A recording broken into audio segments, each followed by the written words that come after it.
నీ ఇష్టం వచ్చినట్టు నువ్వు పెట్టుకుంటా పోతే మళ్ళా భారం ఎవరి మీద పడుతుంది? ఇప్పుడు చాలా మంది చూస్తూనే ఉంటున్నాము, అంతంత భారీ బడ్జెట్ తో పెళ్లిళ్ళు చేసుకొని ఎంత ఖర్చు పెట్టి చేసినా కూడా. సో వాళ్ళ కోసం అంటూ మీరు చెప్పే అడ్వైస్ ఇది? ఎంత గొప్పగా చేసుకున్నాం అనేది కాదు, ఇక్కడ ఎంత వరకు సాంప్రదాయకంగా చేసుకున్నాము, మన కుటుంబ ఆచారాలు ఎంత వరకు పాటించినాం అనేది ఇక్కడ ఇంపార్టెంట్. ఈ డెకరేషన్లు పెద్దగా చేసి, ఈ ఫంక్షన్ హాల్ పెద్దగా చేసి, ఈ ఏసీ ఫంక్షన్ హాల్లో పెళ్లి చేసుకొని అది ఆడంబరం చూపించుకోవడం వల్ల పిల్లల ఎడ్యుకేషన్ దగ్గర పెట్టాలన్నా కూడా లేదు అమ్మాయి పెళ్లికి ఖర్చు ఉంటది, అమ్మాయి అంత దూరం ఆలోచిస్తున్నారు కదా. అవును, నీ పెళ్లికి అబ్బాయిందిరా, ఉన్న భూములు అమ్మాలంటారు, జాగాలు అమ్మాలంటారు, ఇల్లు అమ్మాలంటారు, ఇదంతా అవసరమా? నీ కెపాసిటీ ₹1,00,000 ఉంటే ₹1,00,000 పెట్టుకో. 10 లక్షలు ఉన్నప్పుడు నువ్వు ₹1,00,000 ఎట్లా పెడతావు? ఒక రోజు సుఖం కోసము నువ్వు ఉన్నదంతా తీసుకుపోయి పెడితే, అప్పు చేసి పెడితే పిల్లలు ఎట్లా బతుకుతారు? పెళ్లి చేసిస్తాం సార్, గొప్పగా పెళ్లి చేసిస్తాం అంటాడు. గొప్పగానంటే ఎట్లా గొప్పగానే పెద్ద ఫంక్షన్ హాల్లో బుక్ చేయి, ఇవన్నీ ఆలోచిస్తలేరు. ఖర్చు అయితే వాడికి అవుతుంది, మళ్ళీ పెడతాడా?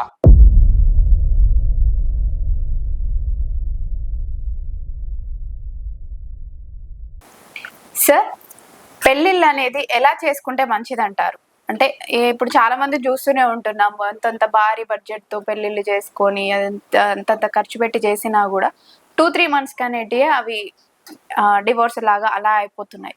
సో వాళ్ళ కోసం అంటూ మీరు చెప్పే అడ్వైస్ ఏంటి? అంటే ఎలా, ఎంత బడ్జెట్ లో చేసుకుంటే బాగుంటుంది అంటారు, ఎలా చేసుకుంటే బాగుంటుంది అంటారు? ఇప్పుడు విషయం ఏంటంటే, పెళ్ళి అనేది చేసుకుంటున్నావు వాళ్ళ వాళ్ళ ఆర్థిక పరిస్థితిని బట్టి ఒక్కసారి చేసుకుంటారు కాబట్టి, ఆర్థిక పరిస్థితిని బట్టి సపోజ్ నువ్వు ఒక 10 లక్షలు పెట్టి పెళ్లి చేయగలవు, 10 లక్షలకు అయితే ఎలాంటి బాధ లేదు. కానీ నువ్వు 10 లక్షలు పెట్టి చేయగలిగే కెపాసిటీ ఉన్నప్పుడు డైరెక్ట్ నువ్వు ₹1,00,000 ఖర్చు పెట్టి పెళ్లి చేసినావు అనుకో, చాలా ఇబ్బందుల పాలవుతావు. ఎందుకంటే పెళ్లి కంటే ఎవరైనా అప్పిస్తారు, ఏడైనా ఫైనాన్స్, చాలా అమ్మాయి పెళ్లి కదా, అబ్బాయి పెళ్లి కదా, తప్పదు అని చెప్పేసి చాలా మంది తల్లిదండ్రులకు అప్పులు ఎవరైనా ఇస్తారు, ఎక్కడైనా ఇస్తారు, ఇష్టం వచ్చిన లోన్లు కూడా తెచ్చుకుంటారు, ఇస్తారు. కానీ ఆ తర్వాత ఇబ్బంది పడేది ఎవరు? అమ్మాయి తల్లిదండ్రులు, అబ్బాయి తల్లిదండ్రులే. వీళ్ళేంది, చుట్టాలు వస్తారు, తింటారు, పోతారు. సో చాలా మంది ఎలా ఆలోచిస్తున్నారు అంటే, పిల్లల ఎడ్యుకేషన్ దగ్గర పెట్టాలన్నా కూడా లేదు అమ్మాయి పెళ్లికి ఖర్చు ఉంటది, అమ్మాయి అంత దూరం ఆలోచిస్తున్నారు కదా. అవును, ఆలోచిస్తారు. పెట్టడం అనేది ఒక లిమిటెడ్ పీరియడ్ ఉంటది దానికి. ఎక్కడైనా నువ్వు దేనికి పెట్టాలన్నా ఒక ఖర్చుకు ఒక లిమిట్ అనేది ఉంటది. నీ ఇష్టం వచ్చినట్టు నువ్వు పెట్టుకుంటా పోతే మళ్ళా భారం ఎవరి మీద పడుతుంది? అదే పేరెంట్స్ మీద పడుతుంది, పిల్లల మీద కూడా పడుతుంది కదా ఎంతో కొంత. అవును, నీ పెళ్లికి అబ్బాయిందిరా, ఉన్న భూములు అమ్మాలంటారు, జాగాలు అమ్మాలంటారు, ఇల్లు అమ్మాలంటారు, ఇదంతా అవసరమా?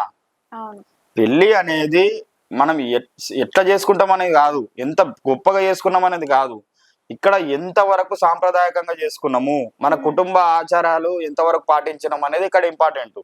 ఈ పాయింట్ ఆలోచించాలి. కానీ ఈ డెకరేషన్లు పెద్దగా చేసి, ఈ ఫంక్షన్ హాల్ పెద్దగా చేసి, ఈ ఏసీ ఫంక్షన్ హాల్లో పెళ్లి చేసుకొని అది ఆడంబరం చూపించుకోవడం వల్ల అప్పటి మందం పెళ్లి బాగానే అంటారు, వచ్చిన వాళ్ళు తిన్నోళ్ళు బాగానే తింటారు, పోతారు. కానీ తర్వాత బాధపడేది ఎవరు అని అంటే, అబ్బాయి తల్లిదండ్రులు, అమ్మాయి తల్లిదండ్రులు, అమ్మాయి అబ్బాయి వాళ్ళకు భారంగా మారిపోతుంది. నీ కెపాసిటీ ₹1,00,000 ఉంటే ₹1,00,000 పెట్టుకో. 10 లక్షలు ఉన్నప్పుడు నువ్వు ₹1,00,000 ఎట్లా పెడతావు? 90 లక్షల అంటే దానికి వడ్డీ రేట్ ఎంత అవుతుంది? కనీసం ₹1 వడ్డీ వేసుకున్నా నెలకు ₹90,000 వడ్డీ అవుతుంది నవ్య. ₹90,000 వడ్డీ అంటే నీకు ఫ్యామిలీ బతకడానికి కావాల్సిన డబ్బే ₹30,000-35,000 అయితే, నువ్వు ఒక రోజు సుఖం కోసము నువ్వు ఉన్నదంతా తీసుకుపోయి పెడితే, అప్పు చేసి పెడితే పిల్లలు ఎట్లా బతుకుతారు? కాబట్టి వాళ్ళ వాళ్ళ ఆడంబరాల కోసము పిల్లల భవిష్యత్తు పాడు చేయొద్దు, ఇష్టం వచ్చినట్టు ఖర్చు పెట్టద్దు. ఎంత తక్కువలో చేసుకుంటే అంత. నీకు 10 లక్షల కెపాసిటీ ఉంటే నువ్వు 5-6 లక్షల్లో చేసుకో. లేదు మరీ సోకుంటే 10 లక్షలు ఉంటే ఒక 12-14 చేసుకో, అది మోయగలవు నువ్వు. అంతే తప్ప డైరెక్ట్ నువ్వు ₹1,00,000 చేసుకొని ఇబ్బంది పడితే మాత్రము అది ఎవరికి మంచిది కాదు, ఆ కుటుంబానికి అసలే మంచిది కాదు.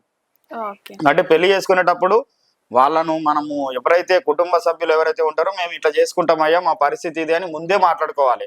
సంబంధం మనం బొట్టు పెట్టుకోవడం ముందు, ఇగో అయ్యా నేను ₹10 లక్షల చేస్తా, నేను నా పరిస్థితి ఇది అని చెప్పేసి ముందే చెప్పుకోవాలి. ఆ తర్వాతే బొట్టు కార్యక్రమం చేసుకోవాలి. చాలా మంది ఏం చేస్తారని అంటే, కట్నాలు మాట్లాడేసుకుంటారు, పెళ్లి చేసిస్తాం సార్, గొప్పగా పెళ్లి చేసిస్తాం అంటాడు. గొప్పగానంటే ఎట్లా గొప్పగానే వీడు పిల్లగాడోళ్ళు ఏమంటారు, మాకు ఏసీ రూములు బుక్ చేయి, లేకపోతే మాకు మన పెద్ద ఫంక్షన్ హాల్లో బుక్ చేయి అని వీడు ఇబ్బంది పెడతాడు. అప్పుడు ఏమవుతాడు, ఈ తల్లిదండ్రులు ఏం చేస్తాడంటే, అమ్మాయి పెళ్లి కదా, ఇప్పుడు నేను వద్దంటే బాగుండదు, క్యాన్సిల్ చేస్తే బాగుండదు అని చెప్పేసి ఆయన అప్పో చేస్తాడు. పాపం అప్పో చేస్తాడు. నువ్వు ఎవరిని నష్టపరుస్తున్నావు? నువ్వు ఒక కుటుంబం నుంచి ఒక అమ్మాయిని తెచ్చుకుంటున్నావు అంటే, ఆ అమ్మాయి ఎవరు? మనదే అనుకోవాలా. అలా ఖర్చు పెడితే ఎవరికి ఖర్చు అవుతుంది? మనకు ఖర్చు అవుతుంది అనుకోవాలా. ఎవరు ఆలోచించాలా? అబ్బాయి కుటుంబ సభ్యులు ఆలోచించాలి. ఇవన్నీ ఆలోచిస్తలేరు. ఖర్చు అయితే వాడికి అవుతుంది, మళ్ళా పెడతాడా? ఉమ్. చాలా మళ్ళా మంది- పెట్టుడు గురించి కాదు, మళ్ళీ బాధపడేది నువ్వే. ఇప్పుడు వాళ్ళు బాధపడ్డారు అనుకో, నీ భార్య బాధపడుతుంది. నీ భార్య బాధపడ్డది అనుకో, నువ్వు సరిగ్గా చూసుకోదా, ఇవన్నీ ప్రాబ్లమ్స్ వస్తాయి. ఇవన్నీ అవసరమా మనకు? కాబట్టి చిన్నగా పెళ్లి చేసుకోర్రి, అనవసరంగా ఖర్చులు పెట్టద్దు. వృధా ఖర్చులు అనేవి వేస్ట్. ఓకే. ఎంత మీ బడ్జెట్ ఉందో దానికి తక్కువలోనే చేసుకోవాలి.